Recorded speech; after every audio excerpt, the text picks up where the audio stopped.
Hello and welcome to the Robbies Podcast, your destination for in-depth discussion and analysis of the Premier League. I'm Robbie Earle and I've got a special guest host with me today, Tim Howard. And here are today's topics. Arsenal hold out a tense 1-0 win at Manchester United to take the title race to the final day of the season. Manchester City keep their foot on the gas with a 4-0 win at Fulham to keep the hunt for their fourth consecutive title in their hands. And Nottingham Forest all but secure their safety in the Premier League after Luton Town and Burnley dropped 3 points each on Saturday. That's what we've got coming up in today's episode. Okay, Tim, thanks for being with us today. Before we get into the football discussion, just want to go back a week, this time last weekend. Hall of Fame, world-class speech delivered by Mr. Howard. Really touching in terms of the people who've played a part and been important in life. Just talk to us a little bit about the ceremony, what you expected, how it played out, and what it means to you to be part of the Hall of Fame. Well, firstly, thanks for having me on the Robbies Podcast. It's normally the highlight of my week, except this week I got inducted into the National Soccer Hall of Fame. And gosh, Earl, so it was special.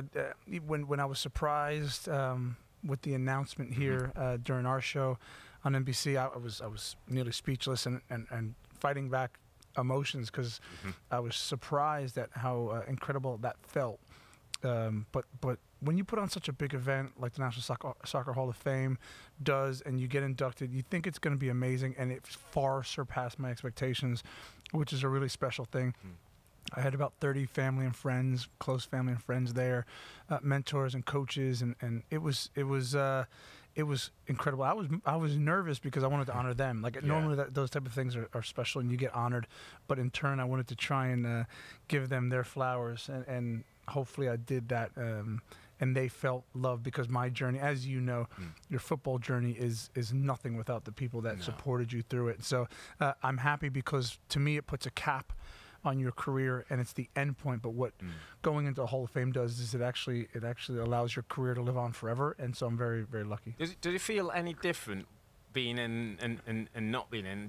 Since it's happened, did you feel different about the way you think about your career now, the way you think about yourself? Yeah, I mean, I'm fortunate. Like I didn't have to wait. I was a first ballot Hall of Famer, and I think that does weigh on quite a lot of people who don't get in initially. But yeah, to be honest, I would never would have thought of my career like that. But now that I'm in the Hall of Fame, certainly that's a feather in my cap, and it's something that I'm very, very proud of, and it makes me feel like I said to you that my career is actually complete.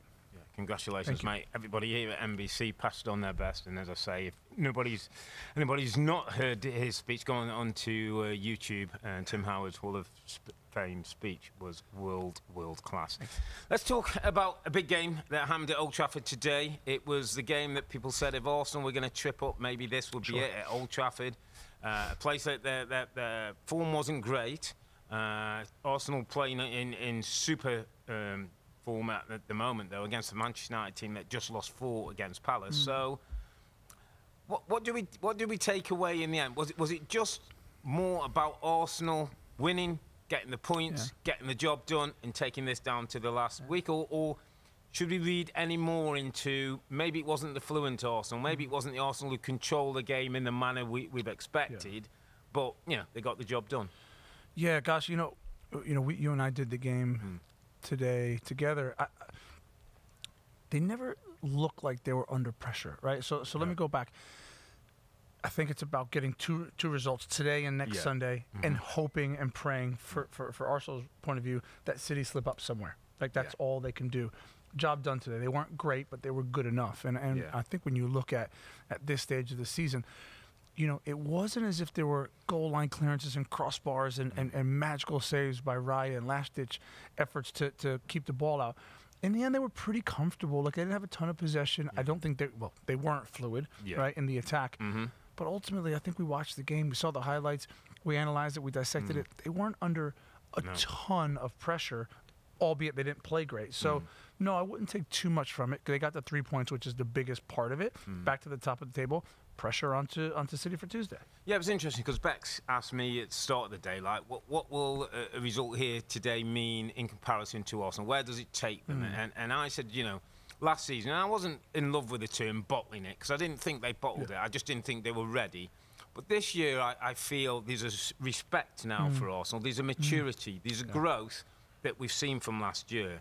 And I thought today actually was quite a good illustration of that growth. Arsenal teams of the past that I know would have drawn 1-1 today, would have somehow made a mistake, would have sort of... I didn't feel that they were nervous. I thought there was a caution about what's at stake, and there was a caution about their football, where when they got the ball, they weren't as aggressive with it. They weren't as fluid with it. They didn't play forward as much. They didn't take people on in the same manner. I thought they were a little bit passive for Arsenal, and that's because they're 1-0 up, and because they recognised that a second goal would have been great, but one goal would be enough. And the other thing that I think we've got to point to, and I know recently it's got a little bit of press, but this back four and this defence, by the way, and Arteta talked about it, the ability you have, Tim, and you'll know as a goalkeeper, and I've done when I've played in front of goal, when you know your team are not going to give up too much goals, doesn't half give you confidence. Correct. And you know, I look at it, there's so many astounding statistics when you're near the top of the league. City can rattle a bunch off, Arsenal can rattle a bunch off, but 11 clean sheets away from home on the bounce. Like, from a defensive standpoint, back four and goalkeeper, if you get a second clean sheet on the bounce, you're thinking, wow, we've done something well here. They've done 11 away from home, which is even harder than doing it at home. I mean, it's a special unit. It's a special unit, and as you said, it gives them the impetus to go forward and say, we can press, we can leave our defenders a little bit high and dry at times, because guess what? They're going to be able to defend one-on-one, defend in the channels. They've been brilliant defensively. And they got the job done. I think Mikel Arteta said after that it wasn't maybe in the flowing manner that they expected, but they got the job done. I thought there were some great scenes. We were sat on scenes for 4 or 5 minutes after the game. The Arsenal fans were absolutely delighted, I think, that this was the one hurdle I think people thought we could trip up here. It's Old Trafford, it's Man United, they've drawn with Liverpool, they'll spoil the party, etc., etc. That didn't happen. In the end, Arsenal got the job done. Mikel Arteta talked about his team. Does this give them any... Does this change anything for the last weekend for you now, from their point of view? No, because they still need help. But what I would echo what you're saying, because their record at Old Trafford, certainly over the last 20 years, has been horrible. Man United is their big rival. You know, I said it on air. Why not enjoy it? You're going into the last weekend, top of the table. Okay, you need some help. You're going to the last weekend, top of the table. You just beat Manchester United away from home. Like, absolutely, you should be jubilant and jumping up and down and singing your club song. Of course you should. They have every right to do that. They've earned that. Yeah.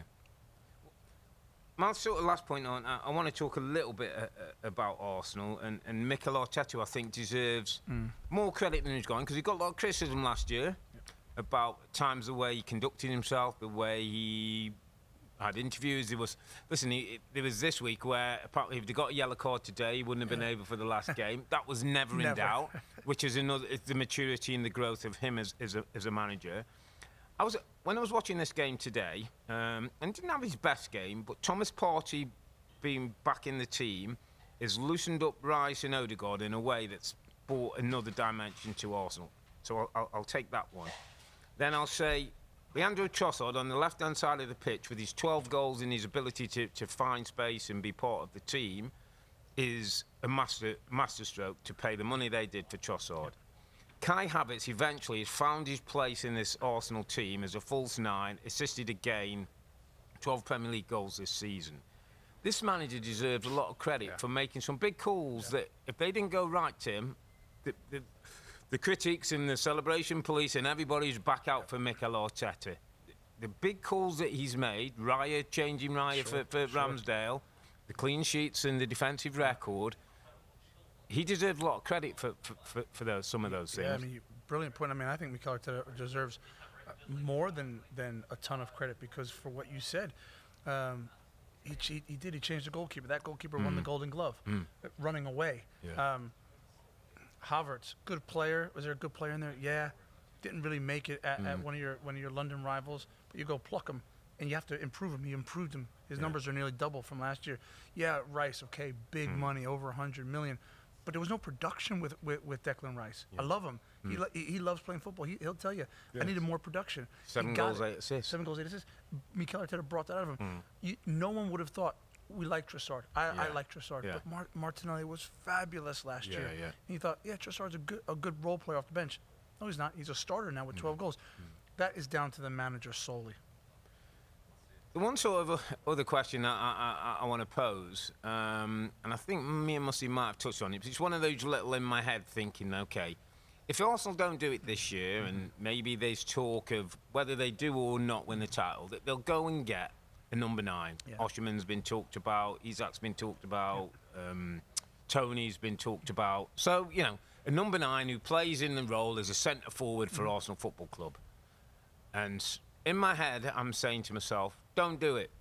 Mikel, don't do it, please. Why am I saying that? Because Arsenal's football, to be as good as it is, needs a centre forward who is part of the build-up process, in my opinion. And that's why I think we're seeing Kai Havertz, who's a very technical player, very high football IQ, and knows positionally can play in the 2 roles. He can come deep and join in, and he can play over the top, makes good runs in behind, even though he's not the quickest. I just feel like if Arsenal aren't careful and go and get a 25-goal striker at the top of the pitch, they lose out in a little bit of the build-up, and the build-up's going to stop them getting to the goal. So they've either got to change the way they play to get, maybe more crosses in, to play a little bit from distance, or if they keep the build-up, in my opinion, I'm not sure if they need a number 9 in that way. Not sure where do you sit with it? Well, what I would say is you have to be world class, and Mikel Arteta will hope he gets there. But he is cut from the same shadow as Pep Guardiola, right? And so Pep Guardiola continually keeps us on our toes and continues to throw wrinkles into his tactics. It was like, go and get Haaland. Well, Haaland's an out-and-out striker. Pep Guardiola's a false 9 type of manager, but then Pep is able to adapt his tactics. And so, if Mikel Arteta does, if he does go get a striker that's just up the top of the pitch, scoring goals, I would imagine he's doing that with his eyes wide open, saying, okay, maybe we lose a little bit of build-up, but we're going to get more production. How do we get more production? But that's down to him as a manager. So I still think they need a striker, and it could be a hybrid. It could be an out-and-out number 9. It could be a false 9. But I still think when you look at the best teams over the years, I mean, they have Holland City, but Alvarez comes in and he chips in with double-digit goals every year. Liverpool have Nunez, but guess what? Jota, in a pinch, is there and gets production. So I still think Arsenal could use another number 9. That allows Havertz to play in that hybrid role as an 8 sometimes, as a false 9. He can mix things up, and then he has selection problems, which is a good thing. Yeah, it could be the difference. Really interested to see how Mikel Arteta goes with that. Let's talk about United a little bit as well. 1 win in the last 8, just coming off a horrible performance and result against Crystal Palace that had many critics saying that Ten Hag's time might be up. It's going to be tough for them now to finish in a European place. They may have to win the FA Cup against Manchester City to get European football. There's 2 games left, United. I think it's Newcastle and Brighton. I think that is their 2 games. Where are we with Ten Hag? How do we feel that the project's going? There was some talk today. David Ornstein, our Premier League insider, talked about maybe the possibility of Poch trying to get himself out of Chelsea. There's talk that Manchester United would be interested. Do you think he's under more pressure the more we see them play? I think he's under pressure. I think there's a lot of pressure.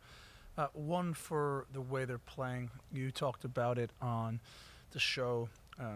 There isn't a culture under Ten Hag. There hasn't been a ton of progress in that area. And I just think, Robbie, because the results haven't been great, that creates bad optics. But ultimately, Sir Jim Ratcliffe is coming in. He's changing a lot. He's refreshing and rebuilding from top to bottom, which is a great thing. He's got some really good people in place above the manager. And I just think anytime that process begins, you want your own manager in. And the one thing that David Ornstein, our Premier League insider, that really struck me, and I wrote it down, I circled it, I underlined it a bunch of times, and I thought, if they don't make Europe, then they don't get the money from Europe, which means they have to try and balance the books when it comes to the fair play and all the rules and regs that go into it. And then I thought to myself, could you imagine a position where they have to keep Ten Hag in place, where everybody knows they don't really want to do that, but yet they're forced to do it. Financially, that creates even more of a problem, because the players who haven't bought into him, I don't think in the last 2 years, certainly won't buy into, knowing the fact that the manager's still in place, because we can't really actually get rid of him. I think that's a terrible scenario, which apparently is a possibility. It's amazing, isn't it? Manchester United, with the money they spent and the size of the football club and the commercial business it does, that we're saying they may have to keep a manager because they can't afford either to pay him up or go and get another. Couple of things I want to touch on. The culture thing, which I think is a really important point you make, and I just want to kind of break this down a little bit deeper, some of our watchers and listeners, just in terms of what that actually means and feels like. We've both been at football clubs. You spent 10 years with David Moyes. I was 10 years in a Wimbledon team, where culture was a big, important part of who we were and what we did and how we played week in, week out. And the culture thing that I think Manchester United fans need to understand is, or hopefully they can explain a little better, is culture doesn't mean just winning and just losing or drawing. It's less about the result. It's about the way your football club goes about its business, and the people within the football club go about their business. Now, there's been a scenario at Manchester United, and I know Jadon Sancho's been no angel and whatever, and there's a number of reasons that he fell out with the manager, and whether he's timekeeping and meetings and blah, blah, blah, blah, blah, and the manager decided to get rid of him. He goes to Bayern, Borussia Dortmund, where he's played exceptionally well. He's now in the Champions League final. And you see this guy playing on a Tuesday and Wednesday night, and you're thinking, why can't that be bought at Manchester United? To me, that's an example of the culture at the football club not being right. Let me just explain that a little bit deeper, and I'd like to get your thought from Everton. If Jadon Sancho's on my team at Wimbledon, and I know Tim, he makes us better. He's a good player. He's a better player than me, and I need to get him on side. Let me tell you what happens if he's starting me late for training. I phone his wife, girlfriend, or go out and I say, I'm going to be around at 9:30, pick him up. I pick him up every morning from training, and I bring him into training, make sure he's on time. And if things aren't going well, if he's messed about in training, there'll be a group of players and there'll be an environment that will affect him that he will know he'd have to change. That's your culture. That's what happens. If you haven't got that culture, then Sancho feels on his own. It becomes him and the manager, and in the end, he says, I don't want to play for you. And then they have this big fallout, public fallout, and he leaves. Because the culture at the football club is not conducive. The right culture means often the dressing room polices itself. The players in the dressing room police it. Won't allow that. And I'd say to Jadon Sancho, who do you think you are? Starting your career, you got ability, you get in on time like everybody else. And you don't mess around in training and get him on side, Tim. And eventually, those players come round and they sometimes go, you know what, thanks for that. You helped me out. I don't think that's happening at Manchester United. And that's what I mean by culture at the football club. And that culture is started and produced by the manager. And to add on to it, look, you and I have spent decades playing in England in the Premier League. There are more eyes and more scrutiny on Manchester United than any other team. That's just how it works in England. But the fact of the matter is, Manchester United dressing room is no different than anybody else. You've got players from all cultures. You have different ages, different walks of life, different socioeconomic backgrounds. And guess what? There's always going to be a few that trip up, and there's always going to be a few. Like, it's not just Manchester United, it's not just Sancho, right? Correct. So they haven't dealt with it. And when you talk about senior players, to add an example, when I was at Manchester United, there were times. Sir Alex Ferguson gets all the glory, and we talk about the hairdryer treatment, and by the way, that was real. But the fact of the matter was, there were numerous occasions when he'd walk out to the side of the pitch in training, and we were a bit lackluster, and he didn't like some of the timekeeping, and he saw Roy Keane, who was the captain, and Nicky Butt and Paul Scholes, and some of the older senior players, and it would start getting nasty, and you know this from women. It started getting nasty in training. And instead of allowing the assistant manager to blow the whistle, he just said, back off here. And then you know what Sir Alex Ferguson did? He walked into his office, walked away from training because he knew it was about to get spicy. But he knew that would take care of itself. And that's what it taught. That's culture because then everybody falls in line because they're policing themselves. Yeah, absolutely. Just one more, obviously, Manchester United, you know, I'll give Ten Hag a little bit of credit in terms of I thought his change of shape helped his team a little bit, gave him a bit more structure. They weren't as open. It wasn't so much basketball end to end. Thought they slowed Arsenal down in the middle of the park. We didn't see the dominance. The Casemiro at centre-back, I mean, he was at fault for the goal. It's sometimes hard and difficult. What a brilliant player he's been, a great player. I mean, a million times better than a midfield role that I could ever even think of playing and what he's won. So it's always more difficult to be too critical of a player like this. So I'm trying to sort of give reasons, Tim, of why we can see the kind of performance we've seen in a couple of games. Obviously at Palace, where he got caught out position a number of times. Today he's way behind the back line. Didn't look like he could or wanted to get back up with everybody else to catch somebody offside. Does that come from a centre midfield player, an international experienced centre midfield player who's dropping back to defence and it just being too much, which I kind of find difficult to understand? Yeah, correct. Or is there something more where mentally he's not quite in the right place, maybe doesn't want to play there, or just something about that role that takes away from him? Because whatever it is, in the end, that error today cost the game. Yeah, it did. And, you know, it's been a difficult couple of weeks for Casemiro.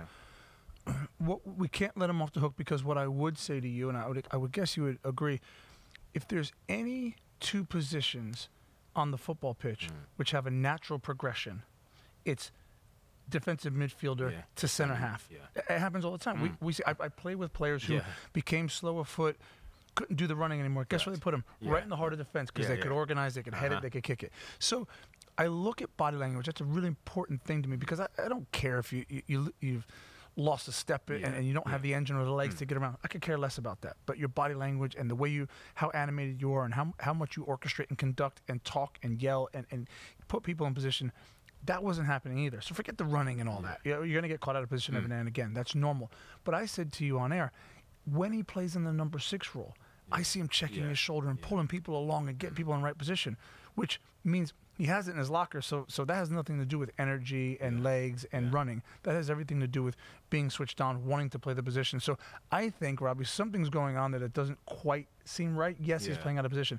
I don't know if he's unhappy with that. I don't know if he is unhappy with the manager about it. I don't know if he's down tools. I mean, who knows? But something seems really off with Casemiro in that position. It's a great point because the goal that goes in, he's way behind the rest of the back line, which plays Havertz on. But when Havertz gets to the byline and pulls the ball back, and Trossard makes a run from out, gets a long way to get there, he's really determined.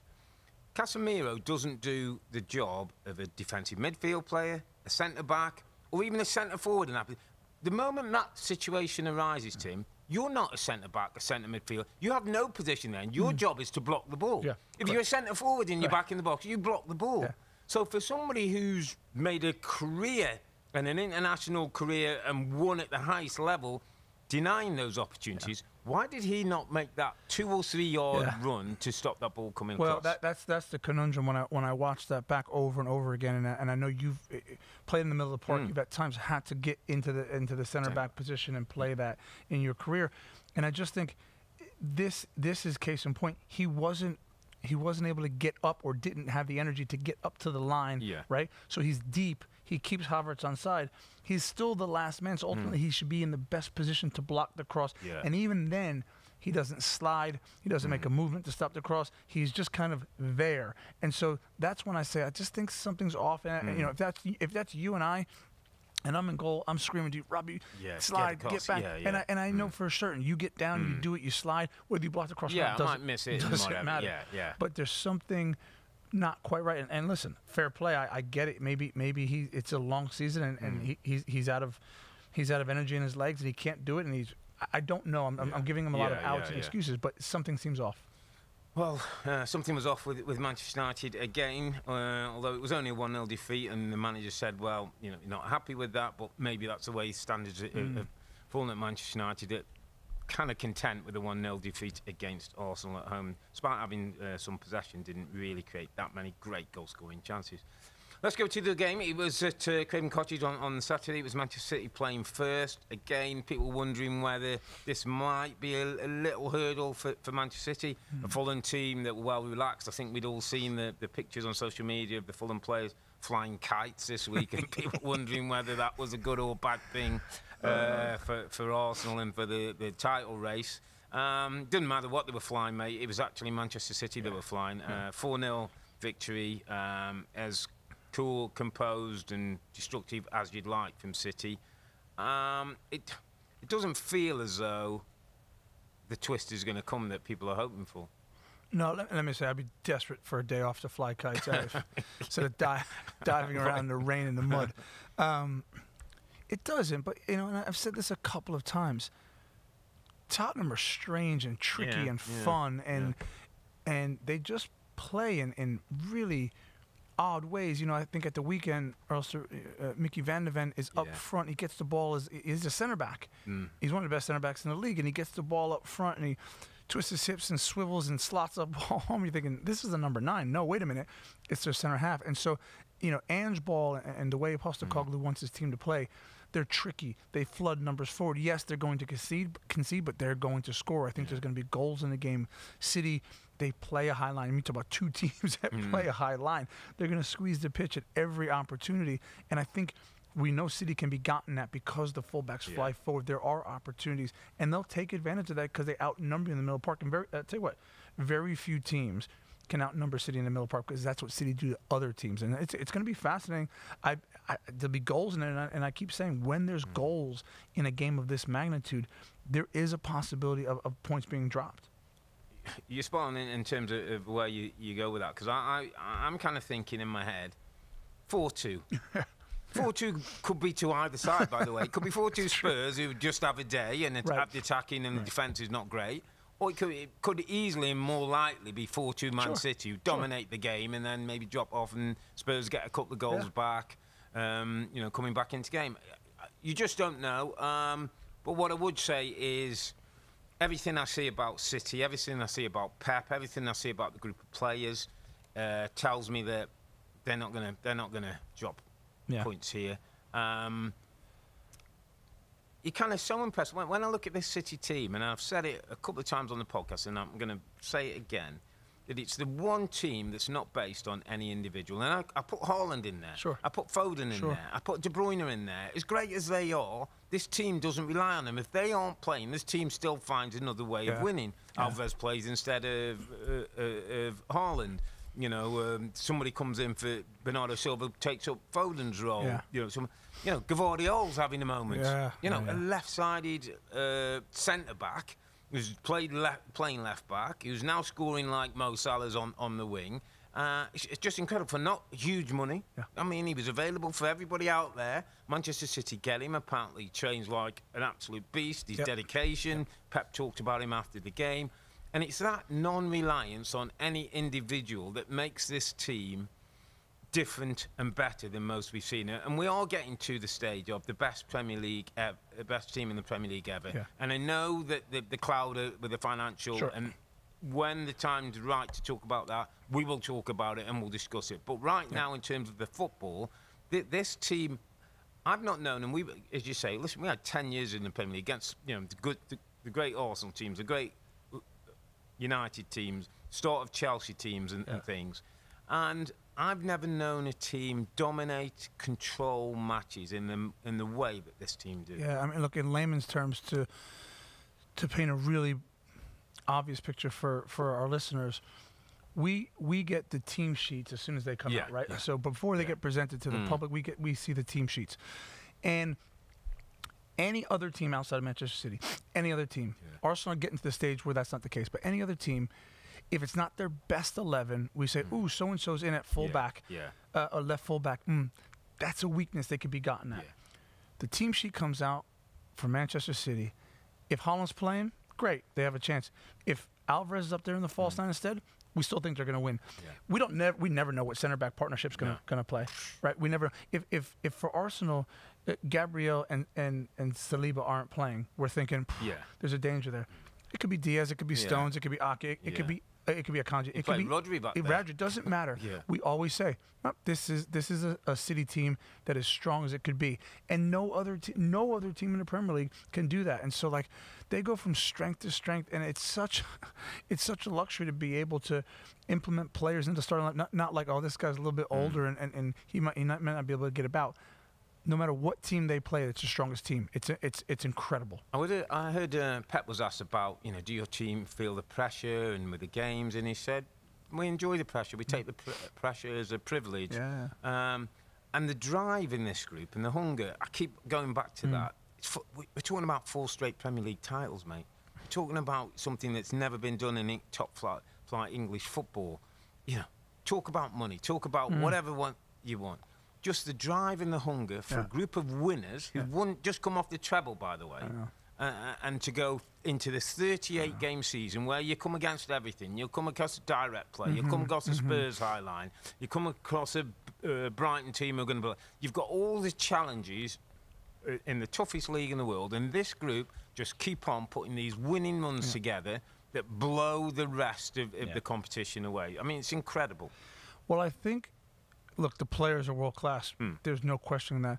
I think, nearly all of the credit. Obviously, the players kicked the ball, but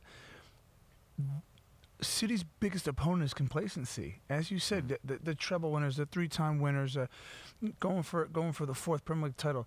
In order to keep those players' minds fresh every day, because by the way, it is mundane. It rains nearly every day in the UK. You're always on the bus. You're always away from your family. You're always in the hotel. The media scrutiny is heavy on you.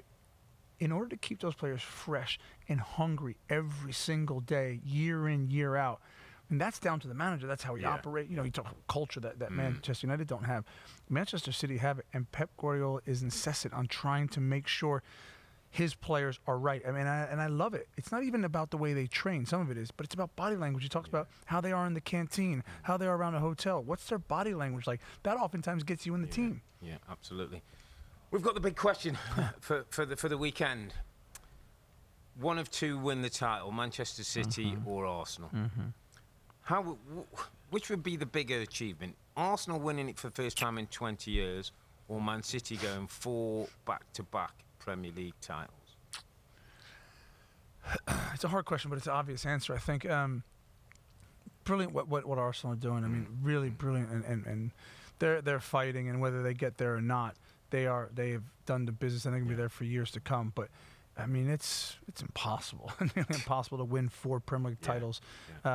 That to me would be the greater feat. Yes, again, Arsenal could do it for the first time in 20 years.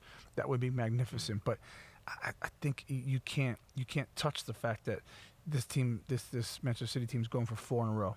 That for me is really special. I think I'd have to agree with you, mate. As great as the progression's been from Arsenal, I think Bex did the thing today where we took 4 years. I think Arteta's been in charge now, got better, got bigger numbers, getting there, and I think the future looks so bright. But the history making of what this team do, and there's something that's always stuck with me about Manchester City and Pep, is for all the success in any game they've ever played, at whatever situation it is, I've never once seen a Manchester City player showboat. Yeah. I've never seen a Manchester City player go for nutmegs. I've never seen a Manchester City start the Olays. Yeah. It's almost like that isn't in them. That's not what they're about. Other teams do that, and other teams have the moments, and you see people going for the nutmegs and sort of having a little laugh. And it's almost like he's taking his team above that level. Like that's great. That's okay, guys. But that doesn't win you anything. Yeah. We concentrate on winning, and we do it a certain way, and we don't. I remember once there was a game. I think it was Leroy Sané, who somewhere away from home, and they were winning, and he did a little showboaty thing, and I don't know if he tried something. Like a nutmegs, backheel nutmegs, or something. Pep went absolutely ballistic with him. And it was like, again, just another little insight into that isn't who we are. Culture.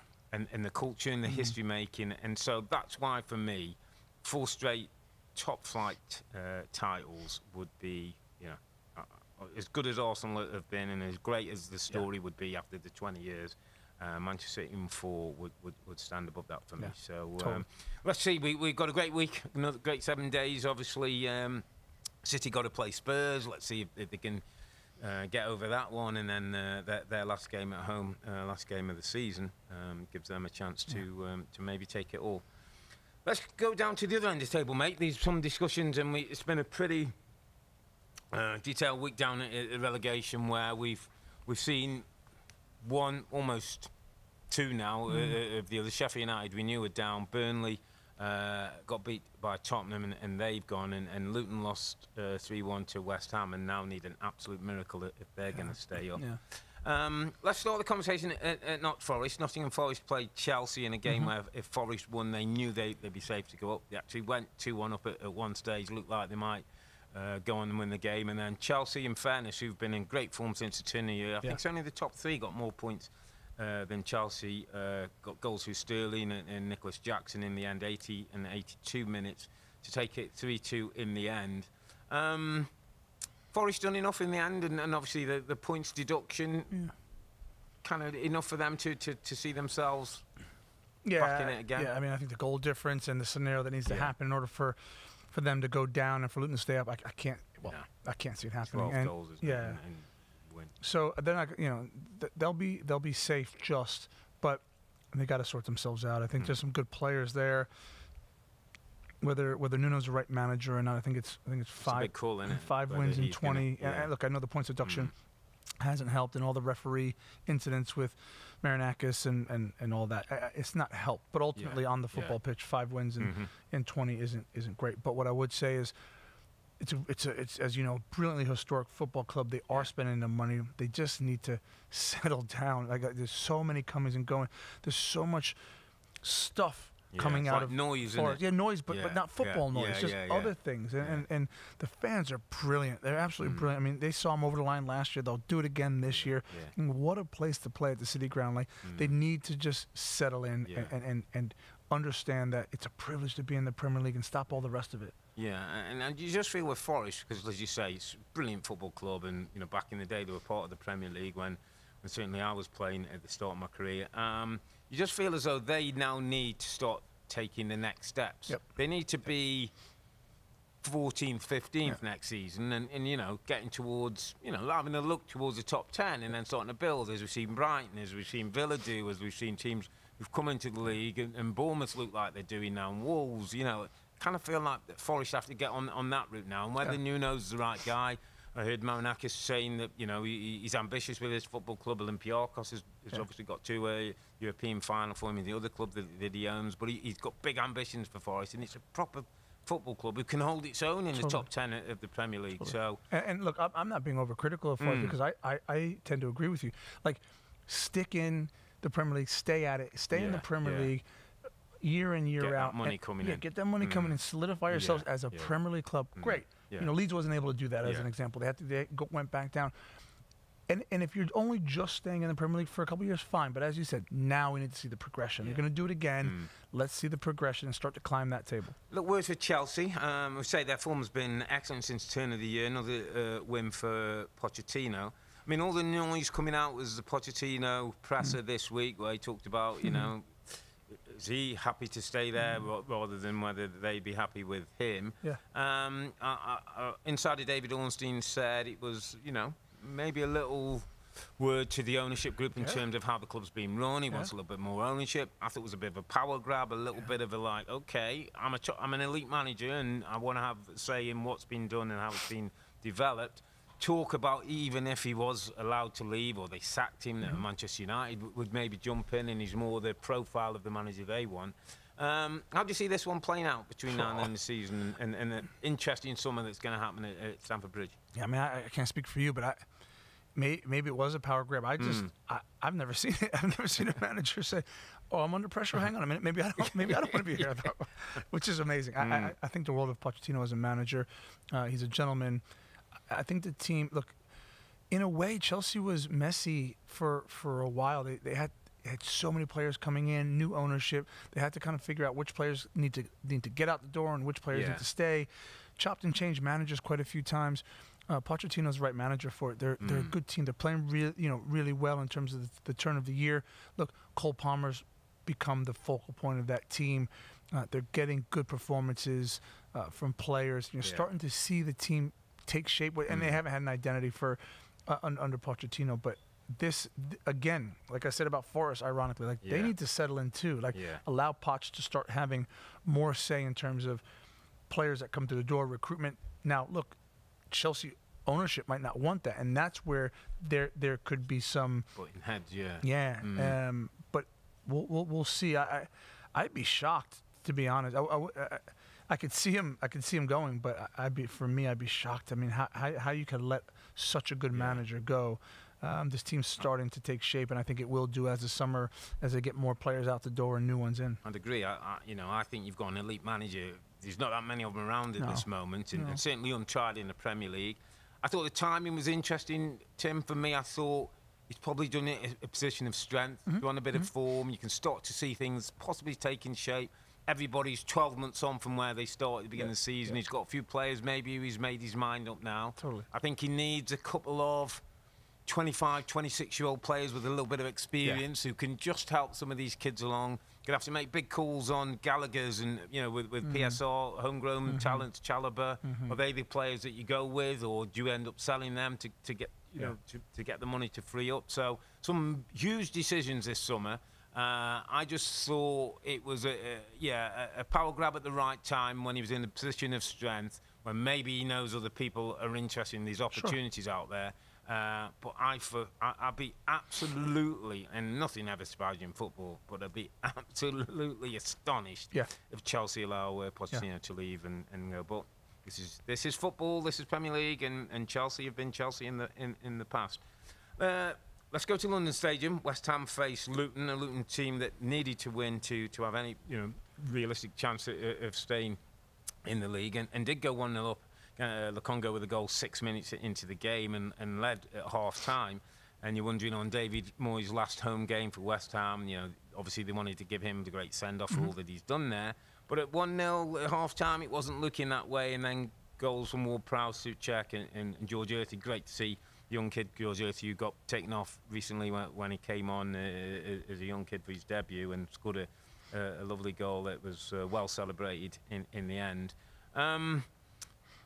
Tears in the end for Luton, the fans, Rob Edwards. Can they go away? Because let's just say the miracle isn't going to happen. Do they go back to the Championship with their head held high, giving it as good a go as they could have, or is there will there be a couple of things he might have thought he could have done better? Don't know if he could have done much better. I've got a lot of praise to heap on Luton Town and Rob Edwards. I can honestly say, can't think of another team in certainly recent history that's gone down, but you're really rooting for them to stay up. They do things in the right way. There's actually quite a good structure to the club. I mean, think about all the teams that go down. There's so many question marks. And I would say to you, I think there's a bunch of players in there. I think they've done the right thing and not overspend and not going to put themselves in trouble financially. I think there's a bunch of players in there that want to play for him, that if they keep them and stay together and they can really kind of rally around each other in the summer and say, guys, let's make a good fist of this, and we can get ourselves back up. Like, if that team next year stays together and they play that way, I think they come straight back up. I mean, they're a really good team. They went toe-to-toe, punch for punch with the best teams in the league, played really decently well without the results against the top six. I like Luton. I think if they really make an effort from the top to keep players in place, keep the manager in place, add an injection of some new players, they should come right back up. It's a good point. I've just written, as you were saying, I've just written a note. So I've got Barkley, I've got Morris, I've got Adebayo, I've got Doherty, I've got Mengi. Players who have all shown themselves capable Premier League players. I suppose the worry is that somebody decides, actually, for whatever the money is, 30, 40 million, and I could go and get this guy, he can come into my team, make us better. You lose 2 or 3 of those, and it could be a problem. It could be a problem. Totally. My second thing, and a sort of, it was a line that Beck sort of talked about this morning, is just wonder if there was so much effort and emotional drive in what they did. Can that sometimes take a little bit away from you, almost like, oh, we're back in the Championship? Is that Rob Edwards' biggest job, to make sure everybody's back up for the challenge next year? We come back up and then we look to stay up. I always feel like they've given everything, haven't they, Luton? They have, and there's merit in that, and that's why you hope they go away and get a nice long break. And you and I know as footballers, former footballers, you're desperate to have a break to recover. But you almost get to a point where you're bored. You're like, I'm done now at the beach. I want to go again. And they've had that taste of the Premier League. And I think there are some players. Ross Barkley is probably the best example of this. Young starlet at Everton when I played with him. Then he goes on to Chelsea. Probably didn't hit the heights. Had to go to France, rebuild his career, and then came back. He's got that taste of Premier League again. And if they, Mengi's similar to that. And I feel like if they can keep those players and go, we have that hunger. There's no doubt they've been exhausted. They've run the race. But you can recover from that. You can go again and fuel that fire. And I hope that they can keep the core of that team together. Yeah, this committee group, Rob has just done a brilliant job. Just before we move on, I just want to get your thoughts on David Moyes. Obviously, somebody you know well. His last home game for West Ham United. Got a great reception in the end. I'm really pleased that it finished like that. He's handing on the team to, it looks like, Lopetegui, all things being equal. And obviously, he'll move it on in whatever way he can. David Moyes, mate, have we seen the last of him in the Premier League? Or is there another Premier League job for the great man who you've worked with, who know very well? Well, I think there's another. I think he'll take some time out, and I think he'll, his name will certainly be, in the top 3 for any job that comes up in the, next 6 months. But look, West Ham's an interesting one, and I think David Moyes is interesting because so often we talk about these young, progressive managers who play a certain brand of football. I mean, ultimately, David Moyes has gotten West Ham the last 4.5 years into Europe, year in, year out. Won Europa Conference League, trophy for the club that hasn't won much in a long time. And so I'm looking at a Premier League club, and I'm saying, this is a manager who can take a good team into Europe. He has a really good European success. Had it at Everton with us. So there's an argument on both sides, and what I would say for West Ham, there's a lot behind the scenes that go on clearly when you go into a contract negotiation, whether you let a manager go. I'm not quite sure what West Ham want, and here's why. The 13 years that I played in the Premier League, West Ham were okay. They're okay. Big historic football club, brilliant legacy and history, absolutely, but they were okay. They were kind of easy to play against at home. There was nothing I heard about the West Ham way and all this stuff. I never saw it. And so I'm not sure if you want success or if you want to be known as playing the West Ham way, because for me, look, there's certain football clubs I have an affinity to. I want to win first and foremost. I assume the West Ham fans would say both. I get the sense with David Moyes that he became unfashionable, mate, that he wasn't current, he wasn't proactive, that he's got players, and there is an argument when you look at some of the players, the tilt on the squad now with Paquetá, with Kudos, with Bowen, with that level of player, that maybe you could do it differently, and I get that, but sometimes doing it differently doesn't necessarily mean, and so we're at that place. But I was really pleased anyway that David Moyes got the send-off that he did. He'll take a nice break. He'll be on for 6 months. And as you say, listen, if come Christmas time and somebody's not doing well, if Nottingham Forest aren't doing well, by the way, David Moyes' phone might just ring and he'll be there to come back. So we'll see how long David Moyes is out, if it's for long.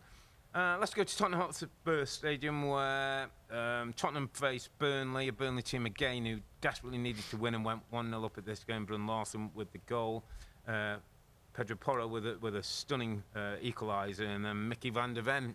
You talked about your centre-back up at the top end of the pitch. Lovely left foot bends it in to give Tottenham a 2-1 win against Burnley, and I'm afraid put Burnley back into the Championship. There's something admirable about Burnley in the way that they've gone down, in that they've kind of stuck to who they are, what they are, and we've seen teams try and change halfway through or try and go in a different way. It's almost as though they said, this is who we are, this is how we're going to play. if we stay up, great. And at one point, they did look like they had a chance of staying up. Their football was good. They had a bit of form.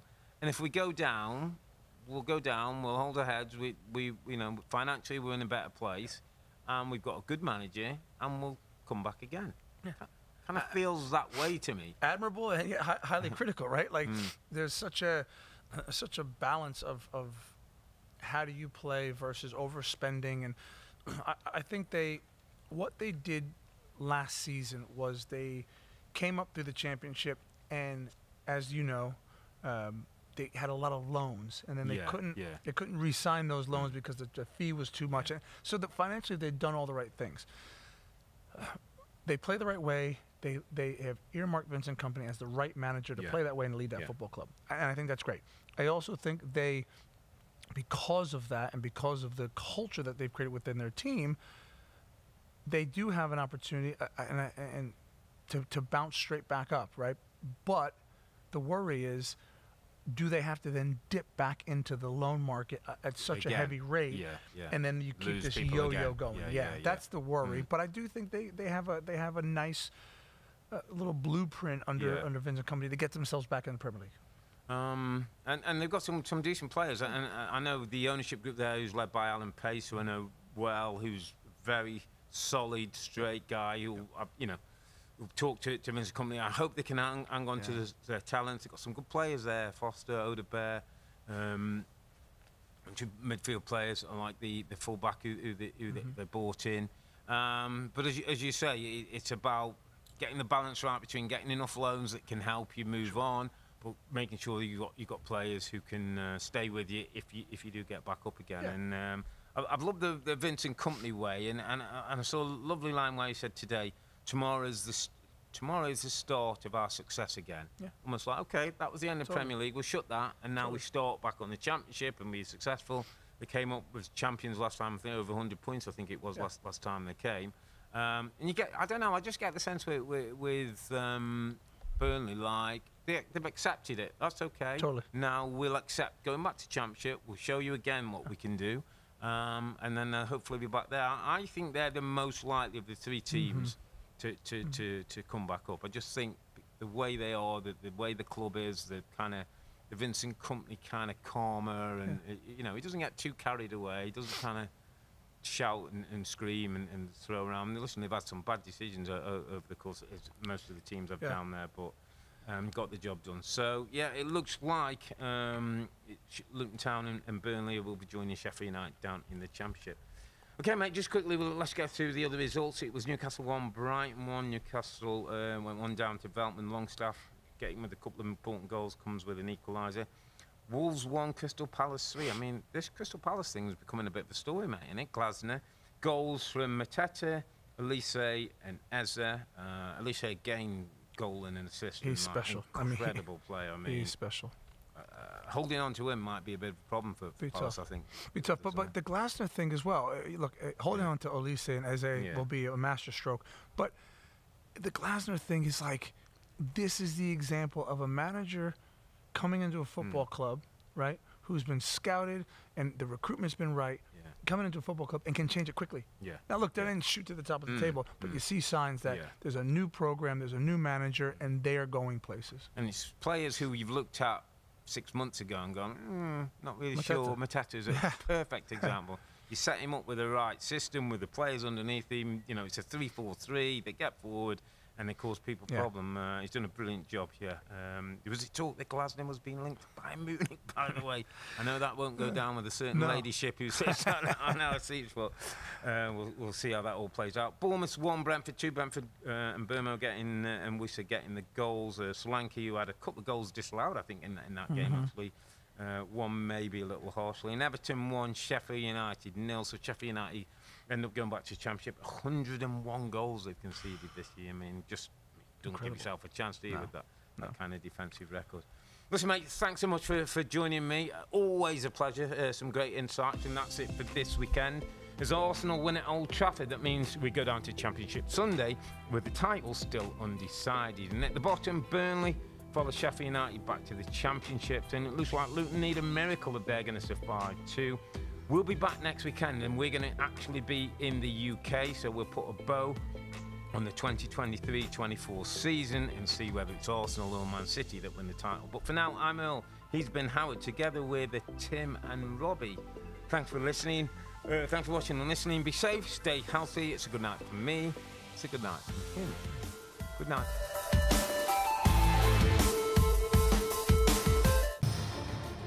Hi there, I'm Rebecca Lowe, studio host for NBC's coverage of the Premier League. Don't forget to hit subscribe to watch more videos all season long. And for even more Premier League content, from original series to live matches, head over to Peacock. And be sure to tune in for Premier League mornings every weekend on USA Network and on Peacock. We will see you there.